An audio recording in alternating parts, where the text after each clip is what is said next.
বন্ধুরা আমরা অনেক সময় এক্সেলে এরকম নিচে একটা চার্ট লিখি, চার্ট লেখার পরে উপরে যে হেডলাইনটা অনেক সময় আমরা এভাবে লেখার পরে আমরা মিডিলে আনতে গেলে এটাকে অনেক সময় এভাবে সিলেক্ট করে মার্জ করার পরে এখানে হয়তো সেন্টার অ্যালাইনমেন্টে নিয়ে আসে। তো এই ক্ষেত্রে কিন্তু আমাদের সেলটাকে মার্জ করার প্রয়োজন পড়ে।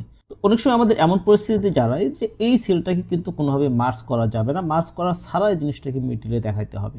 তো সেই জিনিসটা কীভাবে করবো চলুন আজকে সেটাই দেখাই। তো এটাকে মার্জ আমরা ভেঙে দিই, এটাকে মার্জ ভেঙে দিলাম, মার্জ ভেঙে দেওয়ার পর এখন দেখেন আর কোথাও কোনো মার্জ নেই। সো এইবার এই সেলটাকে যেখান থেকে আমরা এটাকে মিডিলে নিব সেই পুরো সেলটাকে আমরা সিলেক্ট করব। সিলেক্ট করার পরে আমরা রাইট বাটন ক্লিক করব, রাইট বাটন ক্লিক করার পরে এখান থেকে আমরা যাব ফরম্যাট সেলে।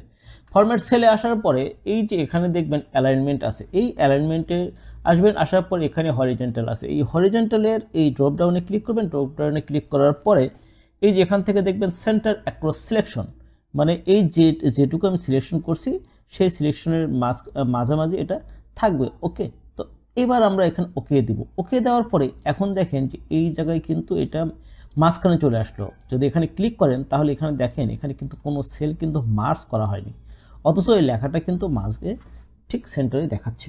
তো বন্ধুরা এই ট্রিক্সটা আপনি জানতেন কিনা অবশ্যই কমেন্টস করে জানাবেন।